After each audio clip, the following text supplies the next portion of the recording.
Book wise with विशालमध्ये आपलं स्वागत आहे. आज आपण एका अशा पुस्तकावर सविस्तर चर्चा करणार आहोत जे केवळ एक पुस्तक नाही तर एका विचारवंताने हजारो वर्षांच्या संस्कृतीकडे पाहण्याचा एक धाडसी आणि तितकाच मला वाटतं वादग्रस्त प्रयत्न आहे. हे पुस्तक आहे ज्ञानपीठ पुरस्कार विजेते लेखक भालेचंद्र नेमाडे यांचं हिंदू जगण्याची समृद्ध अडगळ. या पुस्तकाचं शीर्षकच असं आहे की ते आपल्याला थांबून विचार करायला भाग पाडतं. जगण्याची समृद्ध अडगळ. म्हणजे बघा, अडगळ हा शब्द ऐकल्यावर आपल्या डोळ्यासमोर काय येतं? अडगळीची खोली, नको असलेल्या वस्तू, अस्तव्यस्त पसारा, धूळ खात पडलेल्या गोष्टी. हो, एक प्रकारची नकारात्मक भावना येते. पण नेमाडे त्याच अडगळीला समृद्ध असं विशेषण लावतात. हा विरोधाभास मुद्दाम केलेला दिसतो की नाही? चला तर यामागचा अर्थ काय आहे हेच आपण खोलात जाऊन समजून घेऊया. तर पुस्तकाच्या सुरुवातीलाच नेमाडे हिंदू या संकल्पनेचा पायाच नव्याने मांडण्याचा प्रयत्न करतात. त्यांची ही समृद्ध अडगळ ही संकल्पना नेमकी काय आहे? ती नकारात्मक नाही असं ते म्हणतात. पण मग या शब्दातून त्यांना नेमकं काय सूचित करायचं आहे? हाच या पुस्तकाचा गाभा आहे. आणि अडगळ या शब्दाला जो नकारात्मक अर्थ चिकटलेला आहे तो आधी आपल्याला बाजूला ठेवावा लागेल. इथे अडगळ म्हणजे कचरा किंवा निरुपयोगी वस्तूंचा ढिगारा असा अजिबात नाहीये. या संकल्पनेला समजून घेण्यासाठी नेमाडे एक सुंदर उदाहरण देतात जे आपण आपल्या रोजच्या जगण्यात अनुभवू शकतो. विचार करा, आपल्या अनेकांच्या घरी एक जुनी मोठी लाकडी किंवा पत्र्याची ट्रंक असते किंवा माळ्यावर एक अडगळीची खोली असते. हो, असतेच, नक्कीच असते. बरोबर. आता वरवर पाहिलं तर त्यात काय दिसतं? जुन्या विसरलेल्या वस्तू, पसारा, धूळ. बरोबर. त्यात आजीच्या लग्नातली रेशमी पैठणी सापडते जी आता कोणी निसत नाही, पण तिचं मोल खूप आहे. अगदी. किंवा आजोबांनी लिहिलेली जुनी पत्र. हो, ज्यात त्या काळाचं जगणं दिसतं. जुनी पितळेची, तांब्याची भांडी, लहानपणीचे फोटो असलेले अल्बम. नेमका हाच मुद्दा. ह्या सगळ्या वस्तूंना एकत्र पाहिलं तर तो पसाराच वाटतो, एक अडगळ वाटते. बरोबर. एक आणि सांस्कृतिक मूल्य असतं. नेमाडेंच्या मते हिंदू समाज म्हणजे अशीच एक समृद्ध अडगळ आहे. अच्छा.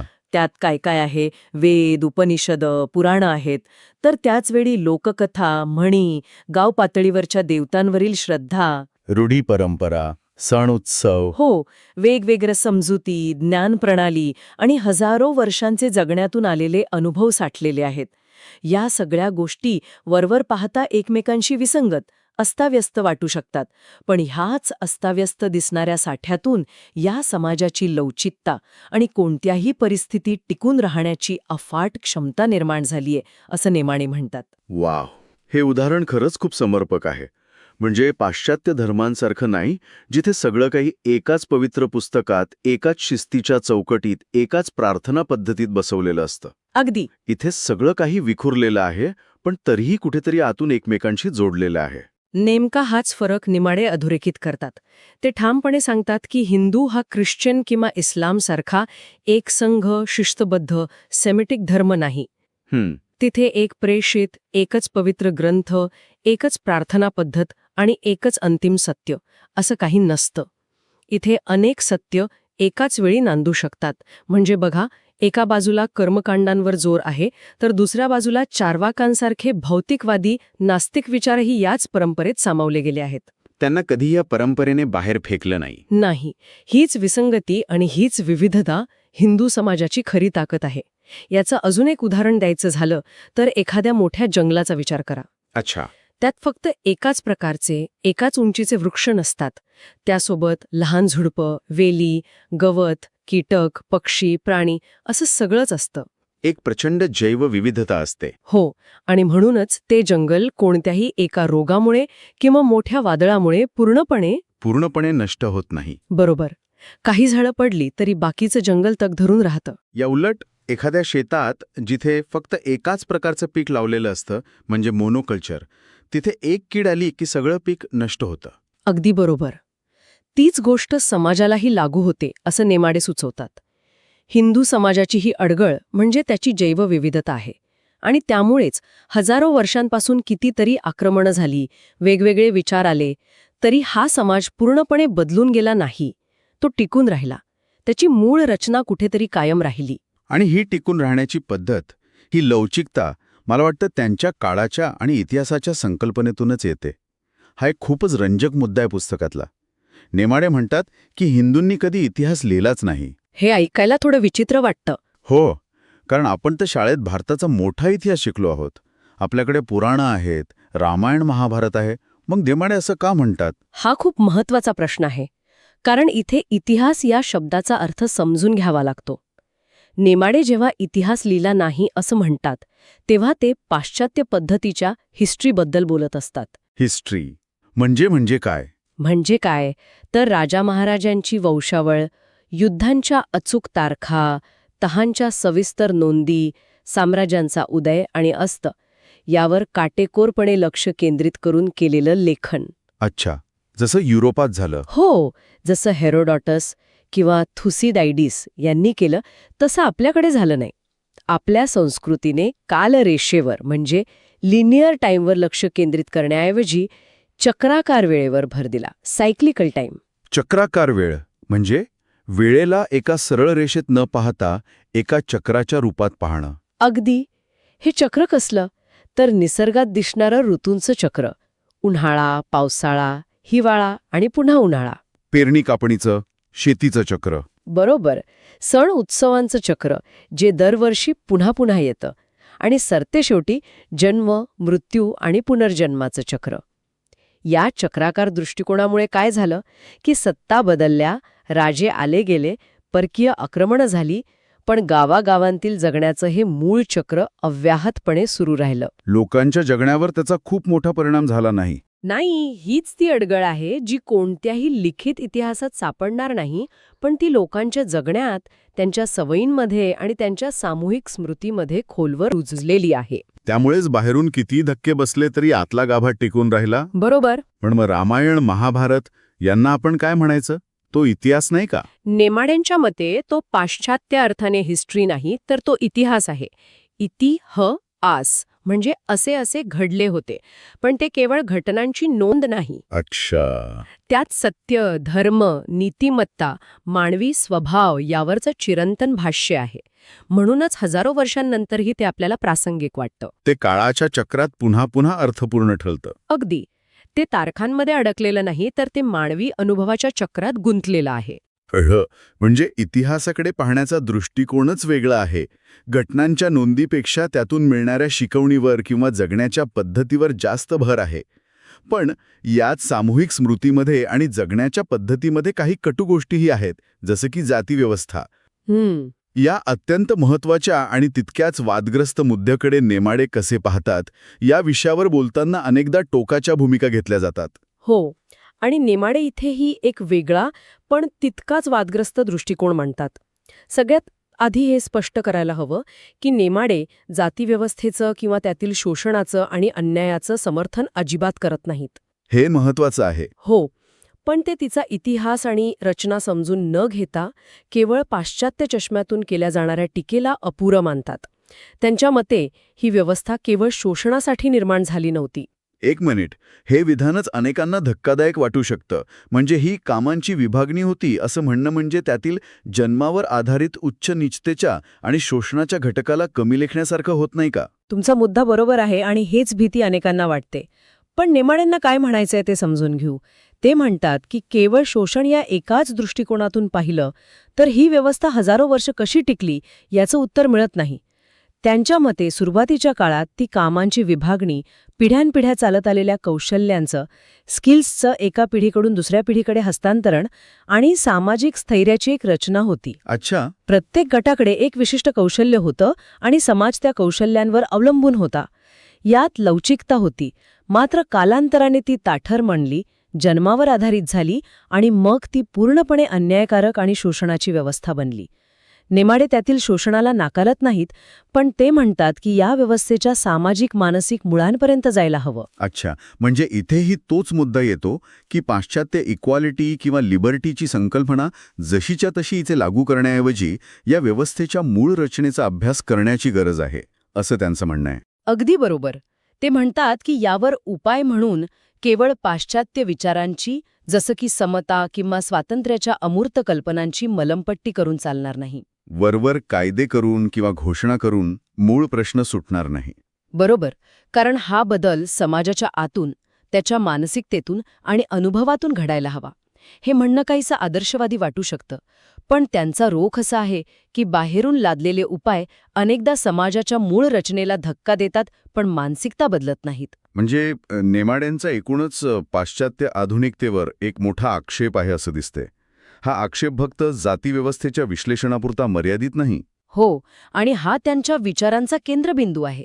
त्यांच्या मते भारतीय बुद्धिवंतांनी आणि राज्यकर्त्यांनी स्वातंत्र्यानंतर प्रगती, विकास, व्यक्तिवाद, नेशन स्टेट यांसारख्या पाश्चात्य संकल्पना जशाच्या तशा स्वीकारल्या. पण या संकल्पना भारतीय समाजाच्या मूळ धाटणीशी जुळतात का याचा खोलवर विचार केला नाही. बरोबर. भारतीय समाज हा मुळात समुदाय प्रधान आहे, कम्युनिटी ओरिएंटेड. इथे व्यक्तीपेक्षा कुटुंब, गाव, जात, परंपरा यांना अधिक महत्त्व आहे. मीपेक्षा आम्ही ही भावना जास्त प्रबळ आहे. याउलट पाश्चात्य समाजात व्यक्तिवादावर, इंडिव्हिज्युअलिझमवर जास्त जोर आहे. नेमका तोच मुद्दा. त्यामुळे पाश्चात्य व्यक्तिवाद इथे लागू केल्यास सामाजिक नात्यांमध्ये एक प्रकारचा तुटलेपणा येतो. माणसं एकटी पडतात, असं त्यांचा दावा आहे. नेमाडेंना आधुनिकता, विज्ञान किंवा तंत्रज्ञान पूर्णपणे नाकारायचं नाहीये, पण त्या आधुनिकतेला भारतीय संदर्भात तपासून घेणं, तिचं पुनर्वाचन करणं आणि आपल्या समाजाच्या गरजेनुसार ती बदलून घेणं आवश्यक आहे, असं त्यांचं ठाम म्हणणं आहे. उसनं आणलेलं शहाणपण आपल्या मुळांपासून तोडतं असं त्यांना वाटतं. अगदी. आणि हाच विचार ते श्रद्धा आणि अंधश्रद्धा या विषयालाही लावतात. आपल्या समाजात या दोन्ही गोष्टी इतक्या एकत्र मिसळलेल्या आहेत की त्यातली सीमारेषा कशी ओळखायची हा मोठा प्रश्न असतो. अनेकदा सुधारक अंधश्रद्धेवर टीका करताना संपूर्ण श्रद्धा व्यवस्थेलाच नाकारतात. बरोबर. नेमाडे इथेही एक वेगळा दृष्टिकोन देतात. त्यांच्या मते श्रद्धा ही माणसाच्या जगण्याच्या अनुभवातून आणि सामूहिक गरजेतून येते. ती समाजाला एकत्र बांधते, संकटाच्या काळात धीर देते. ती नेहमी तर्काच्या चौकटीत बसतेच असं नाही, पण ती निरर्थक नसते. उदाहरणार्थ, गावातील मर्याई किंवा म्हसोबा यांसारख्या लोकदेवतांवरची श्रद्धा, ती तिथल्या लोकांच्या जगण्याशी, त्यांच्या भीतीशी आणि त्यांच्या आशा आकांक्षांशी थेट जोडलेली असते. तर अंधश्रद्धा ही निव्वळ भीती आणि अज्ञानातून येते, ज्यात अनेकदा फसवणूक आणि शोषणाची शक्यता असते. पण या दोन्हीत फरक कसा करायचा हेच तर कठीण आहे. नेमाडे म्हणतात की हा फरक करणं खूप कठीण आहे, कारण त्या एकमेकात मिसळून गेल्या आहेत. पण सुधारक अनेकदा काय करतात की अंधश्रद्धा घालवण्यासाठी संपूर्ण श्रद्धा व्यवस्थेवरच प्रहार करतात. ते देवाधर्मालाच नाकारतात. अच्छा, म्हणजे विवेक आणि अनुभवाच्या आधारेच यातून मार्ग काढला पाहिजे, सरसकट नकार देऊन नाही. हो, प्रत्येक श्रद्धेचं तिच्या सामाजिक संदर्भात मूल्यांकन व्हायला हवं असं ते सुचवतात. आणि या सगळ्याचा संबंध ते पुन्हा एकदा ग्रामीण जीवनाशी जोडतात. मला वाटतं त्यांच्यासाठी हिंदू संस्कृतीचं खरं रूप शहरांपेक्षा गावांमध्येच जास्त दिसतं. अगदी बरोबर. त्यांच्या मते हिंदू संस्कृतीची खरी मुळं गावात आहेत. शेती, निसर्ग, ऋतूंचं चक्र, त्यावर आधारित सण, लोकदेवता, कथा, परंपरा या सगळ्या गोष्टी मिळून जगण्याची एक समग्र पद्धत तयार होते. शहरात माणूस या सगळ्यापासून तुटतो. तो नोकरीच्या कृत्रिम चक्रात अडकतो, त्याचं निसर्गाशी असलेलं जिवंत नातं संपतं. हो, तो आपल्या कुटुंबापासून, समुदायापासून दूर जातो. मग तो आपल्या ओळखीच्या शोधात भरकटतो. ही समृद्ध अडगळ प्रामुख्याने ग्रामीण जीवनात जिवंत दिसते, जिथे जुनं आणि नवं सहजपणे एकत्र नांदतं. खरं आहे. गावांमध्ये आजही पारंपरिक ज्ञान आणि आधुनिक तंत्रज्ञान एकत्र वापरल्या जाताना दिसतं. म्हणजे शेतकरी हवामानाचा अंदाज घेण्यासाठी पारंपरिक ज्ञानाचा वापर करतो आणि त्याच वेळी ट्रॅक्टर किंवा नवीन बियाणंही वापरतो. हाच तो पॉइंट आहे. तिथे अजूनही सामूहिक जीवन पद्धती काही प्रमाणात टिकून आहे. नेमाडे म्हणतात, या ग्रामीण जीवनाकडे मागासलेपणा म्हणून नव्हे, तर एक प्रचंड मोठं सांस्कृतिक भांडवल म्हणून पाहिलं पाहिजे. कारण तिथेच या संस्कृतीची मूळ ऊर्जा, ती टिकून राहण्याची क्षमता टिकून आहे. शहरांनी या ग्रामीण भागाकडून शिकण्याची गरज आहे, असं त्यांना वाटतं. बरोबर. तर या सगळ्या चर्चेवरून असं लक्षात येते की या पहिल्या भागातून भालचंद्र नेमाडे हेच ठासून सांगत आहेत की हिंदू असणं ही केवळ एक धार्मिक ओळख नाही, तर तो हजारो वर्षांच्या जगण्याचा एक अस्ताव्यस्त, विसंगत पण विलक्षण, टिकाऊ आणि लवचिक अनुभव आहे. आणि ही अडगळ कमजोरी नसून तीच या समाजाची खरी शक्ती आहे. अगदी. ही तर केवळ त्यांच्या विचारांची पायाभरणी आहे, एक प्रस्तावना आहे. पुस्तकाच्या दुसऱ्या भागात नेमाडे या पायावर उभे राहून हिंदू समाजातील ज्ञानपरंपरा, भाषा आणि साहित्याकडे पाहण्याचा दृष्टिकोन, स्त्री-पुरुष संबंध आणि राजकीय जाणीव यांसारख्या अधिक वादग्रस्त आणि सखोल विषयांना हात घालतात. म्हणजे पुढची चर्चा अधिक तीव्र होणार आहे? हो, ती चर्चा अधिक तीव्र आणि आपल्याला अंतर्मुख करणारी ठरेल, यात शंका नाही. नक्कीच. ही चर्चा आपण पुढच्या भागात सुरू ठेवणार आहोत. बुकवाईज विथ विशाल वरील ही सविस्तर चर्चा आवडली असेल तर या प्रयत्नाला लाईक, शेअर आणि सबस्क्राईब करून पाठिंबा द्या. पुढच्या भागात आपण याच पुस्तकाच्या दुसऱ्या आणि अधिक गुंतागुंतीच्या भागावर बोलू. जाता जाता एक विचार सोडून जातो. ज्या अडगळीला आपण आजवर निरुपयोगी, मागासलेलं किंवा बदलायला हवं असं समजत आलो, तिच्यातच आपल्या समाजाची कोणत्याही संकटात टिकून राहण्याची खरी शक्ती दडलेली असू शकते का? यावर विचार करायला हरकत नाही. भालचंद्र नेमाडे यांच्या हिंदू जगण्याची समृद्ध अडगळ या पुस्तकावरच्या आपल्या चर्चेच्या दुसऱ्या टप्प्यात आपण आलो आहोत. पहिल्या भागात आपण या संस्कृतीच्या बाह्य चौकटीचा, तिच्या टिकून राहण्याच्या क्षमतेचा आणि तिच्या मूळ स्वभावाचा एक आढावा घेतला. हो, पण आता आपण त्या घराच्या आत प्रवेश करणार आहोत. बरोबर. म्हणजे बाहेरून दिसणाऱ्या भिंतींच्या आत काय आहे, तिथे जगणं कसं आहे, विचार कसे चालतात हे समजून घेणार आहोत. अगदी. आणि नेमाड्यांच्या भाषेत सांगायचं झालं तर आता आपण त्या समृद्ध अडगळीतच थेट उडी घेणार आहोत. हाच शब्द, अडगळ. हो, अडगळ हा शब्द ऐकल्यावर आपल्या डोळ्यासमोर काय येतं? माळ्यावरची खोली, जुन्या निरुपयोगी वस्तूंचा ढिगारा. पसारा, गोंधळ, एक नकारात्मक भावना येते नाही का? हो, नक्कीच. पण नेमाडे याच शब्दाला उचलून त्याला एक प्रचंड सकारात्मक आणि सखोल अर्थ देतात. आणि हेच सगळ्यात जास्त चक्रावून टाकणार आहे. समृद्ध अडगळ. म्हणजे प्रॉस्परस, क्लॅटर हे दोन शब्द एकत्र कसे येऊ शकतात? बरोबर. जी गोष्ट अडगळ आहे ती समृद्ध कशी असू शकते? मला वाटतं इथूनच सुरुवात करायला हवी. नेमाडे नक्की काय म्हणू पाहत आहेत? खूप चांगला प्रश्न आहे. आणि ह्याचं उत्तर समजून घेण्यासाठी नेमाडे आपल्याला 2 चित्रांची तुलना करायला सांगतात. कल्पना करा, एका बाजूला एक आधुनिक, चकचकीत लायब्ररी आहे. प्रत्येक पुस्तक विषयानुसार, लेखकाच्या नावानुसार व्यवस्थित मांडलेलं आहे. शांतता आहे, शिस्त आहे. तुम्हाला एखादं पुस्तक हवं असेल तर तुम्ही कॉम्प्युटरवर शोधता आणि 5 मिनिटात ते तुमच्या हातात असतं. अगदी.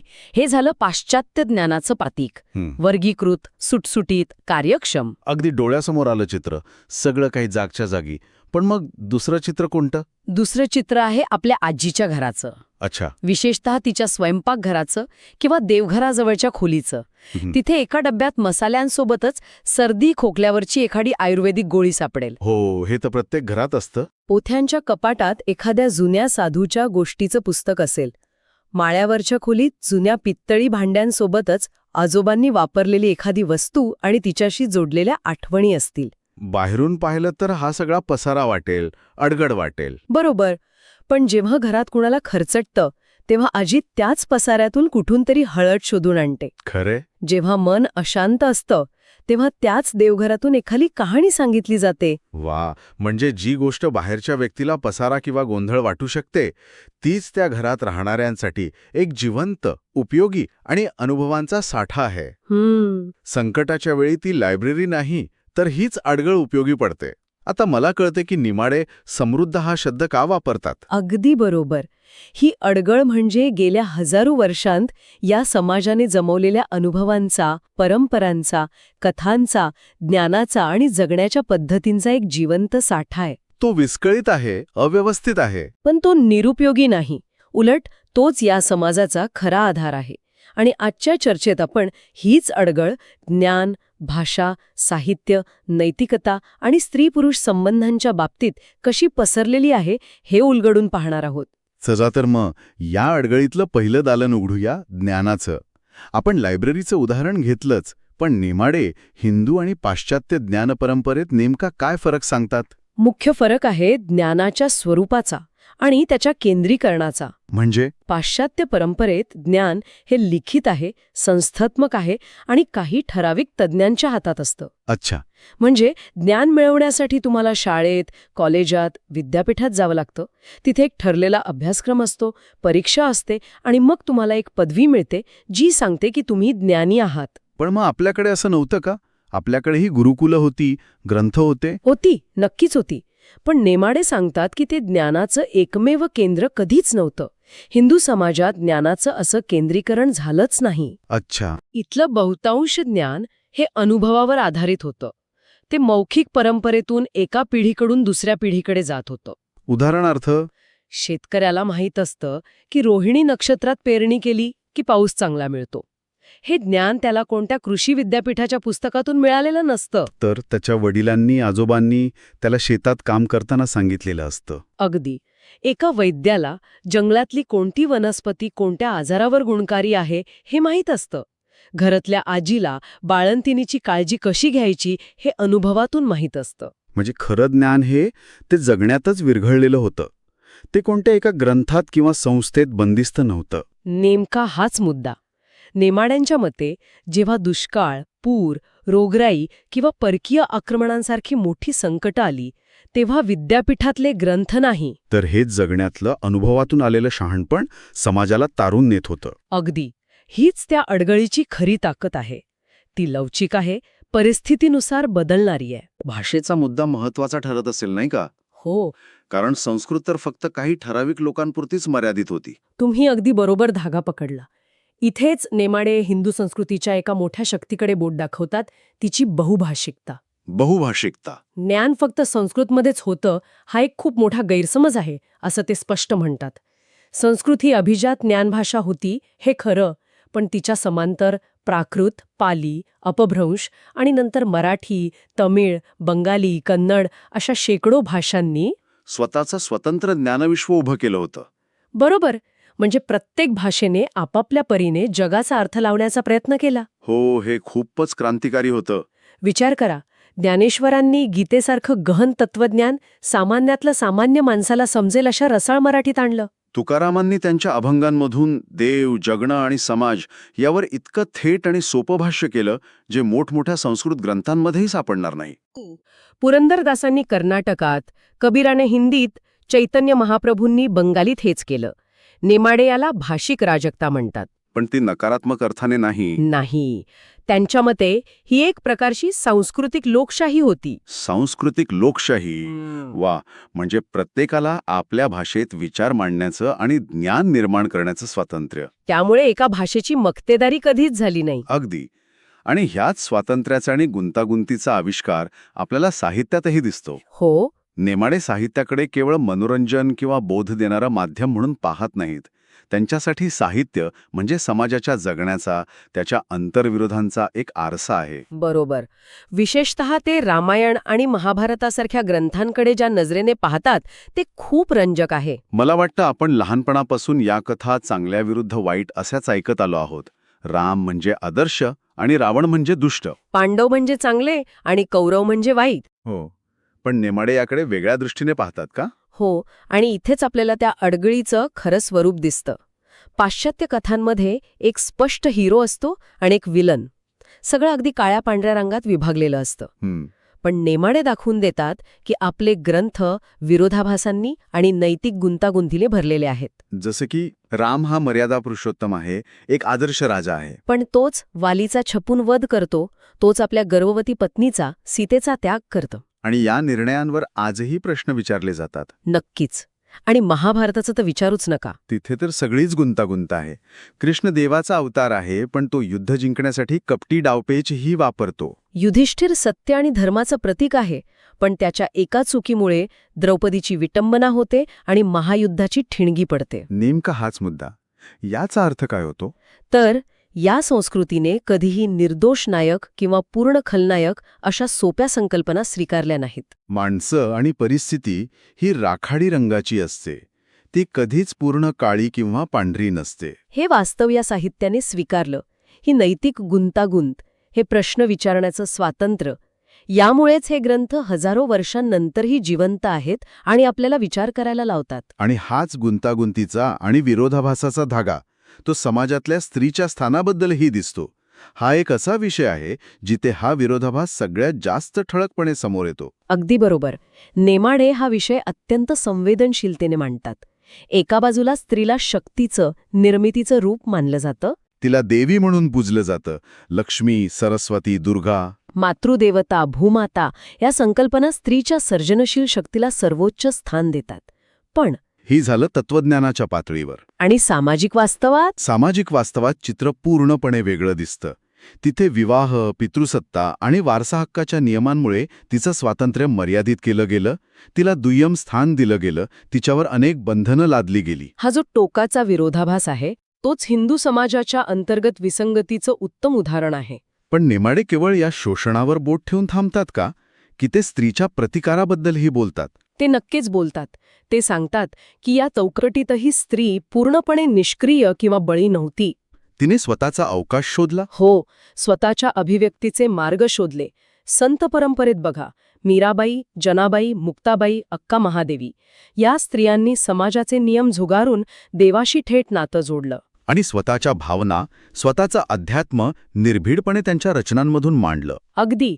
याशिवाय लोकगीतांमधून, ओव्यांमधून, कहाण्यांमधून पिढ्यानपिढ्या स्त्रियांनी आपले अनुभव, आपलं दुःख, आपला संघर्ष आणि आपल्या आशा आकांक्षा व्यक्त केल्या. म्हणजे स्त्रीचा प्रश्न केवळ शोषणाचा नाही, तर तो संघर्ष आणि स्वायत्ततेच्या शोधाचाही आहे. ही जी गुंतागुंत आहे, हे जे काळ्या पांढऱ्यात उत्तर नसणं आहे, ते नैतिकतेच्या बाबतीतही लागू होतं का? म्हणजे चांगलं काय आणि वाईट काय याचे नियम इथे कसे आहेत? इथेही आपल्याला तीच अडगळ दिसते. नेमाडे म्हणतात की हिंदू समाजात नैतिकता ही पाश्चात्य संकल्पनेसारखी ॲब्सोल्यूट किंवा निरपेक्ष नाही. म्हणजे खोटं बोलू नये हा नियम सर्वांसाठी सर्व काळात सारखाच असेल असं नाही. हे थोडं गोंधळात टाकणार आहे. म्हणजे नियम पाळायलाच नको असं आहे का? नाही, तसं नाही. याला संदर्भ सापेक्ष नैतिकता किंवा धर्म अकॉर्डिंग टू कॉन्टेक्स्ट म्हणता येईल. अच्छा. नेमाडे सांगतात की इथे नैतिकतेचा विचार धर्म, अर्थ, काम, मोक्ष या 4 पुरुषार्थांच्या चौकटीत केला जातो. आणि प्रत्येकाचा धर्म त्याच्या स्थानानुसार आणि परिस्थितीनुसार बदलतो. एका राजाचा धर्म वेगळा, एका संन्याशाचा धर्म वेगळा, आणि एका सामान्य नागरिकाचा धर्म वेगळा. एखादं उदाहरण देऊन सांगता येईल का? नक्कीच. समजा अहिंसा हे एक महत्वाचं मूल्य आहे. पण शत्रूने राज्यावर आक्रमण केल्यास राजाचा धर्म आहे की त्याने शस्त्र उचलून प्रजेचं रक्षण करावं. तिथे अहिंसक राहणं हा अधर्म ठरेल. असं अर्धसत्य सांगितलं जातं, कारण तिथे मोठ्या ध्येयासाठी ते आवश्यक मानलं गेलं.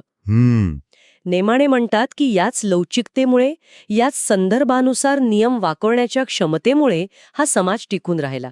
इथे नियम महत्वाचा आहेच, पण त्या नियमामागचा हेतू आणि संदर्भ समजून घेण्याला अधिक महत्व आहे. ही नैतिक अडगळ समाजाला जिवंत ठेवते, त्याला यंत्रवत आणि पोथीनिष्ठ बनू देत नाही. अगदी. आणि हीच लवचिकता आणि विकेंद्रीकरण आपल्याला राजकीय जाणीवेतही दिसतं. हो, नेमाडे म्हणतात की हा समाज कधीच राज्य केंद्रित नव्हता. म्हणजे दिल्लीच्या तख्तावर कोण बसलंय याने फारसा फरक पडत नव्हता. हो, राजे बदलले, सुलतान आले, मुघल आले, इंग्रज आले, सत्ता बदलल्या, पण समाजाचं गाव पातळीवरचं जीवन, तिथल्या परंपरा, सण उत्सव, पंचायत व्यवस्था तशीच सुरू राहिली. हो, समाजाची मुख्य ओळख ही त्याचं गाव, त्याची जात, त्याचं कुटुंब होती. राजा किंवा राज्य नव्हती. त्यामुळेच जेव्हा आधुनिक राष्ट्रराज्य, लोकशाही, संविधान या संकल्पना आल्या, तेव्हा त्या समाजाच्या या खोलवरच्या मानसिकतेशी जुळवून घेताना दिसतात. आजही निवडणुकीत उमेदवार कोण आहे यापेक्षा त्याची जात किंवा धर्म कोणता आहे हे जास्त महत्वाचं ठरतं. नेमाडे सांगतात की ह्या वास्तवाकडे दुर्लक्ष करून चालणार नाही. आणि याच संदर्भात ते हिंदू आणि हिंदुत्व या 2 शब्दांमधला एक महत्वाचा फरक स्पष्ट करतात. तो काय आहे? त्यांच्या मते हिंदू ही एक हजारो वर्षांपासून चालत आलेली, अनेक विसंगती आणि विविधता पोटात घेऊन जगणारी एक सांस्कृतिक ओळख आहे. हीच ती समृद्ध अडगळ. हो, जिच्यात शैव, वैष्णव, शाक्त, नास्तिक, आस्तिक सगळे एकत्र नांदतात. तर हिंदुत्व ही एक आधुनिक 20व्या शतकातली राजकीय संकल्पना आहे. तिचा उद्देश काय? तिचा उद्देश या अफाट विविधतेला, या अडगळीला साफ करून एकाच राजकीय आणि धार्मिक साच्यात बसवण्याचा आहे. नेमाड्यांना भीती वाटते की या एकजिन्सीकरणाच्या प्रयत्नात हिंदू समाजाची मूळ लवचिकता, तिची बहुभाषिकता आणि तिची वैचारिक विविधता नष्ट होईल. आणि या सगळ्या बदलांकडे, ह्या गुंतागुंतीकडे पाहणारा जो आधुनिक भारतीय बुद्धिजीवी वर्ग आहे, त्याच्यावरही नेमाडे कठोर टीका करतात. हो, ही त्यांची एक महत्वाची आणि शेवटची टीका आहे. ते म्हणतात की हा इंग्रजी शिकलेला, शहरात राहणारा बुद्धिजीवी वर्ग तो आपल्या परंपरेलाही नीट समजत नाही आणि पाश्चात्य आधुनिकतेलाही नाही. तो पूर्णपणे त्रिशंकू अवस्थेत आहे. तो पाश्चात्य संकल्पना जसं की सेक्युलरिझम किंवा राष्ट्रवाद जशाच्या तशा उचलतो आणि त्या समाजावर लादण्याचा प्रयत्न करतो. पण समाजाचं मूळ वास्तव, त्याची जात व्यवस्था, त्याचं लोकजीवन यापासून तो पूर्णपणे तुटलेला आहे. अगदी म्हणजे त्यांच्या मते खरं शहाणपण कुठे आहे? त्यांच्या मते खरी बौद्धिकता, खरं शहाणपण हे विद्यापीठांमध्ये किंवा दिल्लीतल्या सेमिनार हॉलमध्ये नाही, तर ते समाजाच्या तळागाळातल्या अनुभवांमध्ये आहे. शेतकऱ्यांच्या, कारागिरांच्या, आदिवासींच्या आणि स्त्रियांच्या ज्ञानात. हो, पिढ्यानपिढ्या चालत आलेल्या ज्ञानात. म्हणूनच नेमाडे ही अडगळ जपण्याचा आग्रह धरतात, कारण त्यांच्या मते या तथाकथित पसाळ्यातच समाजाचे खरे शहाणपण आणि टिकून राहण्याची ऊर्जा दडलेली आहे. तर या दुसऱ्या भागात आपण त्या अडगळीच्या आत एक फेरफटका मारला. आपण पाहिलं की नेमाडे ज्ञान, भाषा, साहित्य, नैतिकता आणि स्त्री-पुरुष संबंध या सगळ्यांकडे एका सरळसोट नजरेने न पाहता त्यातील विरोधाभास आणि गुंतागुंत कशी समोर आणतात. ते हिंदू समाजाचं कोणतंही उदात्तीकरण करत नाहीत किंवा त्याला पूर्णपणे नाकारतही नाहीत. ते फक्त एक आरसा आपल्यासमोर धरतात. आणि हा आरसा आपल्याला विचार करायला लावतो की ज्या गोष्टींना आपण पसारा, गोंधळ किंवा मागासलेपण समजतो, त्यातच कदाचित जगण्याची खरी ऊर्जा आणि लवचिकता दडलेली असेल का. बरोबर. आणि हीच भूमिका घेऊन नेमाडे पुस्तकाच्या तिसऱ्या आणि शेवटच्या भागात प्रवेश करतात. अच्छा. त्या भागात ते आजच्या काळातील हिंदू समाजापुढील आव्हानांवर थेट भाष्य करतात. जागतिकीकरण, बाजारपेठेची संस्कृती आणि हिंदुत्ववादी राजकारण यांमुळे समाजाची दिशाभूल कशी होत आहे आणि एका सांस्कृतिक आत्महत्येचा धोका कसा निर्माण झाला आहे यावर ते अत्यंत टोकदार आणि परखडपणे लिहितात. आणि त्यावरच आपण पुढच्या आणि अंतिम भागात सविस्तर बोलणार आहोत. तो भाग अधिक आत्मपरीक्षण करायला लावणारा असेल असं दिसतंय. नक्कीच. तो या सगळ्या चर्चेचा एक महत्त्वाचा आणि निर्णायक समारोप असेल. आजची ही चर्चा आपल्याला आवडली असेल तर बुकवाईज विथ विशाल या चॅनलला लाईक, शेअर आणि सबस्क्राईब करायला विसरू नका. आता पुढच्या भागापर्यंत एका विचारासोबत थांबूया. आपल्या स्वतःच्या आयुष्यात अशी कोणती अडगळ आहे मग, ती विचारांची असो, नात्यांची असो किंवा वस्तूंची, जिला आपण कमी लेखतो पण खरं तर तीच आपल्या जगण्याचा, आपल्या ओळखीचा एक महत्त्वाचा आणि अविभाज्य भाग आहे. नमस्कार. भालचंद्र नेमाडे यांच्या हिंदू जगण्याची समृद्ध अडगळ या ग्रंथावरील आपल्या सखोल चर्चेच्या आजच्या अंतिम भागात स्वागत आहे.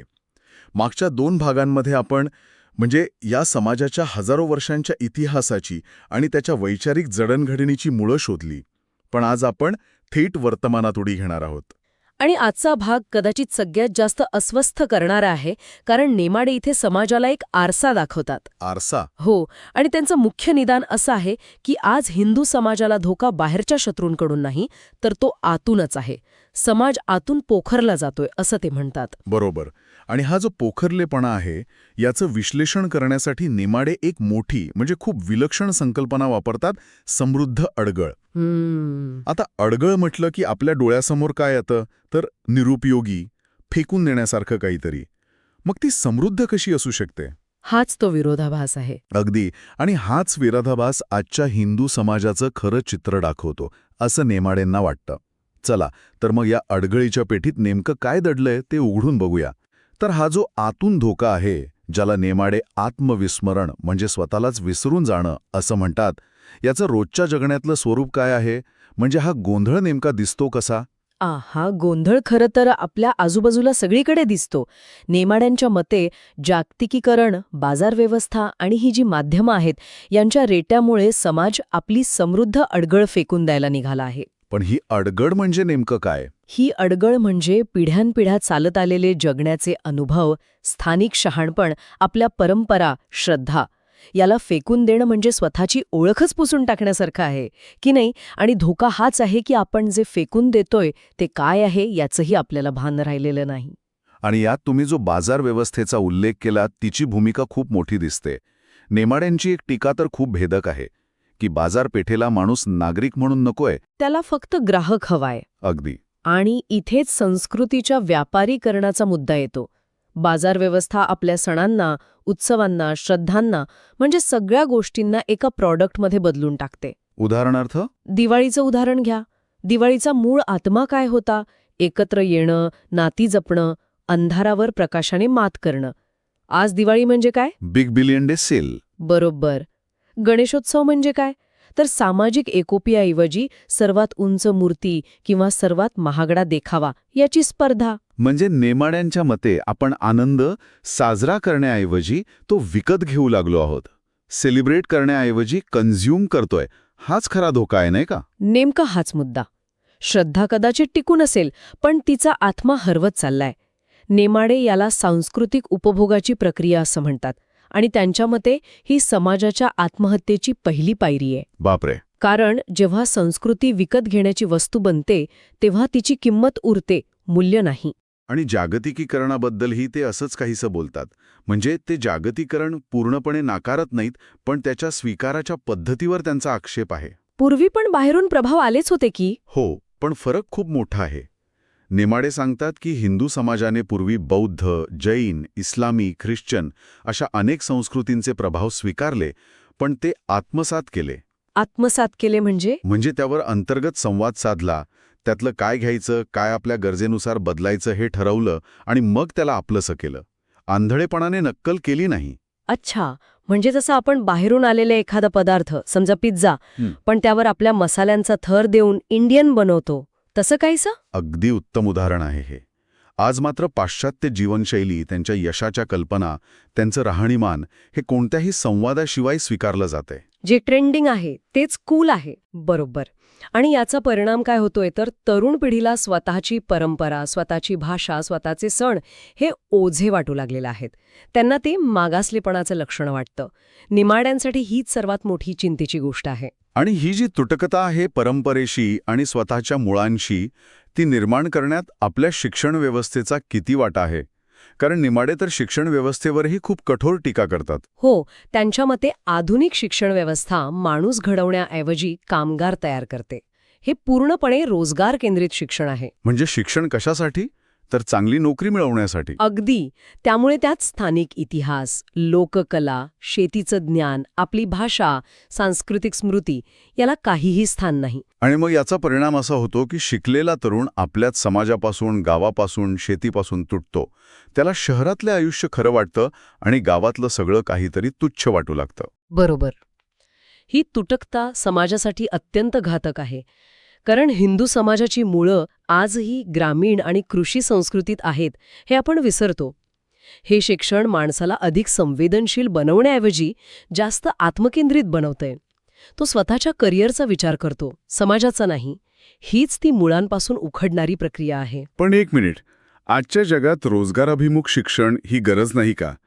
पालक आणि विद्यार्थी यासाठीच तर एवढे पैसे गुंतवतात. मग नेमाडेंची टीका थोडी म्हणजे अव्यवहार्य नाही का वाटत? प्रश्न खूप महत्वाचा आहे आणि साहजिक आहे. नेमाडे रोजगार मिळवण्याच्या विरोधात नाहीत, पण शिक्षण म्हणजे केवळ रोजगार मिळवण्याचं एक साधन आहे का? हा त्यांचा मूळ प्रश्न आहे. अच्छा. शिक्षणानं माणसाला आपल्या समाजाशी, इतिहासाशी, पर्यावरणाशी जोडायला नको का? की फक्त एका कंपनीचा चांगला कर्मचारी बनवायला हवं? ही दोन उद्दिष्ट एकत्र नांदू शकत नाहीत का? आजच्या शिक्षण व्यवस्थेत या दुसऱ्या म्हणजे माणूस म्हणून घडवणाऱ्या भागाचा पूर्णपणे विसर पडला आहे असं त्यांना वाटतं. आणि हीच तुटकता आपल्याला पाश्चात्य धर्मनिरपेक्षतेसारख्या संकल्पनांची नक्कल करायला लावते का? कारण आपण आपल्या मूळ सामाजिक स्वरूपापासूनच दूर जातोय. अगदी. तुम्ही दोन्ही मुद्दे बरोबर जोडले. नेमाडे धर्मनिरपेक्षतेच्या भारतीय मॉडेलवर प्रश्नचिन्ह लावतात कारण ते पाश्चात्य संकल्पनेची नक्कल आहे असं ते म्हणतात. म्हणजे पहा, पाश्चात्य देशांमध्ये धर्म आणि राज्य यांच्यात एक स्पष्ट भिंत आहे. धर्म हा प्रत्येकाचा अत्यंत खाजगी विषय मानला जातो. पण भारतात तसं नाहीये. हो, इथे धर्म हा जगण्याचाच एक भाग आहे. तो आपल्या सणांमध्ये, भाषेत, नात्यागोत्यांमध्ये, खाण्यापिण्यात सगळीकडे विरघळलेला आहे. नेमका हाच मुद्दा. त्यामुळे त्याला पूर्णपणे खाजगी आयुष्यात ढकलण्याचा प्रयत्न कृत्रिम ठरतो. नेमाडे स्पष्ट करतात की हिंदू धर्माची खरी समस्या धर्मसत्ता नाही, म्हणजे धर्माच्या नावाने राज्य चालवणारी व्यवस्था इथे कधीच नव्हती. खरी समस्या धर्माचा राजकीय वापर ही आहे. आणि धर्मनिरपेक्षतेच्या नावाखाली जर समाजाच्या सांस्कृतिक अभिव्यक्तीला दाबायचा प्रयत्न झाला तर त्याची तीव्र प्रतिक्रिया उमटते असा इशारा ते देतात. हे सगळे एका विचित्र मानसिकतेकडे घेऊन जातं, ज्याबद्दल निमाडे बोलतात एकाच वेळी आत्मगौरव आणि आत्मतिरस्कार. हे तर आपल्याला सोशल मीडियावर सतत दिसतं. हो, अगदी. एका बाजूला एन्शंट इंडियन सायन्सचे फॉरवर्ड्स येतात आणि दुसऱ्या बाजूला आपल्याच भाषेत बोलणाऱ्याला गावठी म्हटलं जातं. हीच ती दुटप्पी मानसिकता आहे का? हो, हीच ती दुटप्पी मानसिकता आहे जी समाजाला आतून पोखरत आहे. प्राचीन सुवर्णयुगाच्या गप्पा मारायच्या, पण त्याचवेळी इंग्रजी बोलण्याला आणि पाश्चात्य राणीमानाला प्रगतीचं लक्षण मानायचं. म्हणजे स्वतःच्या आजी आजोबांच्या गोष्टींचा अभिमान वाटतो, पण त्यांच्यासारखं जगण्याची मात्र लाज वाटते. बरोबर. निमाड्यांच्या मते या दोन्ही टोकांच्या भूमिकेलाऐवजी समाजाला आत्मसमज आवश्यक आहे. आत्मसमज म्हणजे काय? म्हणजे आपल्या परंपरांमधलं काय चांगलं आहे आणि काय टाकाऊ आहे हे विवेकबुद्धीने ओळखण्याची क्षमता. जे चांगलं आहे ते टिकवणं आणि जे वाईट आहे ते निर्भीडपणे नाकारणं. आंधळा अभिमान किंवा आंधळा तिरस्कार दोन्ही घातक आहेत. अच्छा, म्हणजे इथेच तो अडगळ जपण्याचा खरा अर्थ समोर येतो. कारण अनेकांना वाटू शकतं की अडगळ जपणे म्हणजे जातीयवादासारख्या वाईट गोष्टीही जपणे का? मग सुधारणा आणि नाश यातला फरक निमाडे कसा स्पष्ट करतात? हा सगळ्यात महत्वाचा मुद्दा आहे. अडगळ जपणे म्हणजे सगळं आहे तसंच ठेवणं असं मुळीच नाही. निमाडे स्पष्ट सांगतात की अडगळीत जे कुजलेलं, अन्यायकारक आणि अमानवी आहे, जसं की जातीय व्यवस्थेतील अन्याय, स्त्री दमन, अंधश्रद्धा, ते नष्ट केलंच पाहिजे. पण मग फरक काय? फरक हा आहे की ते करताना संपूर्ण घरच पाडून टाकू नका. यावर त्यांनी एखादं उदाहरण दिलं आहे का? म्हणजे समजायला सोपं जाईल. हो, आपण एक साधं उदाहरण घेऊ शकतो. समजा एका जुन्या पण मजबूत घराच्या एका भिंतीला वाळवी लागलीय, तर शहाणा माणूस काय करेल? तो फक्त ती वाळवी लागलेली भिंत काढून टाकेल. अगदी. तो फक्त ती भिंत काळजीपूर्वक काढून तिथे नवीन भिंत बांधेल. तो अख्खं घर पाडणार नाही. निमाड्यांना हेच म्हणायचं आहे. बदल हा हळूहळू आतून, अनुभवातून व्हायला हवा. बाहेरून लादलेले कायदे किंवा उपाय समाज स्वीकारत नाही किंवा मग तो दुटप्पी बनतो. म्हणून परंपरेशी संवाद साधूनच सुधारणा केली पाहिजे, तिचा नाश करून नाही. मग या सगळ्या विश्लेषणातून नेमाडे भविष्यासाठी काही मार्ग सुचवतात का? म्हणजे या चक्रव्यूहातून बाहेर पडण्याचा रस्ता काय? नेमाडे कोणताही तयार आराखडा किंवा सोल्युशन देत नाहीत, कारण ते शक्य नाही असं त्यांचं मत आहे. पण ते काही दिशा नक्कीच सूचित करतात. जसं की? पहिलं म्हणजे समाजाने आपल्या सांस्कृतिक स्मृतीशी प्रामाणिक राहावं. आपण कोण आहोत, कुठून आलो आहोत हे विसरू नये. दुसरं, आधुनिकतेची नक्कल करण्याऐवजी तिचा विवेकाने स्वीकार करावा. म्हणजे डोळे झाकून काही स्वीकारण्याऐवजी आपल्याला काय हवं आणि काय नको हे ठरवून स्वीकारावं. आणि तिसरं, आणि हे खूप महत्वाचं आहे, की आपलं शिक्षण, राजकारण आणि अर्थव्यवस्था यांचा पाया स्थानिक वास्तवावर असावा, पाश्चात्य देशांच्या गरजांवर नाही. आणि सगळ्यात शेवटी, हिंदू ही ओळख केवळ राजकीय घोषणांपुरती मर्यादित न ठेवता ती जगण्यातून व्यक्त व्हावी. म्हणजे ते एक असणं आहे, केवळ सांगणं नाही. अगदी बरोबर. याचाच अर्थ या ग्रंथाचा समारोप असा आहे की समाजाची खरी शक्ती त्याच्या त्या तथाकथित समृद्ध अडगळीतच दडलेली आहे. तर भालचंद्र नेमाड्यांचे हिंदू जगण्याची समृद्ध अडगळ हे पुस्तक म्हणजे केवळ स्तुतिगान किंवा टीका नाही, तर एका समाजाचा स्वतःशी चाललेला एक प्रामाणिक आणि निर्भीड संवाद आहे. हे पुस्तक आपल्याकडून सहमती नाही, तर विचार मागते. आणि या ग्रंथाचं अंतिम तत्त्वज्ञान कदाचित हेच आहे की हिंदू समाज जिवंत राहिला कारण तो कधीच एकसंध किंवा परिपूर्ण नव्हता. त्याच्या विस्कळीतपणात आणि अपूर्णतेतच त्याची खरी शक्ती आहे. जर या चर्चेने विचारांना चालना दिली असेल आणि अशाच वैचारिक मंथनाचा भाग बनण्याची इच्छा असेल, तर बुकवाईज विथ विशाल या चॅनलला लाईक, शेअर आणि सबस्क्राईब करायला विसरू नका. जाता जाता एक विचार सोडून जाते. नेमाडे म्हणतात की समाजाची शक्ती त्याच्या अपूर्णतेत आहे. मग आजच्या काळात जिथे प्रत्येकजण, प्रत्येक विचार, प्रत्येक गोष्ट परिपूर्णतेचा आणि एकसंधतेचा ध्यास घेत आहे, तिथे या अपूर्ण राहण्याच्या शहाणपणाचा नेमका अर्थ काय असू शकतो? पुढच्या वेळी कोणत्या पुस्तकाचा सारांश ऐकायला आवडेल? तुमच्या सूचना कमेंट्समध्ये नक्की कळवा. कदाचित पुढच्या भागात त्याच पुस्तकावर चर्चा होईल.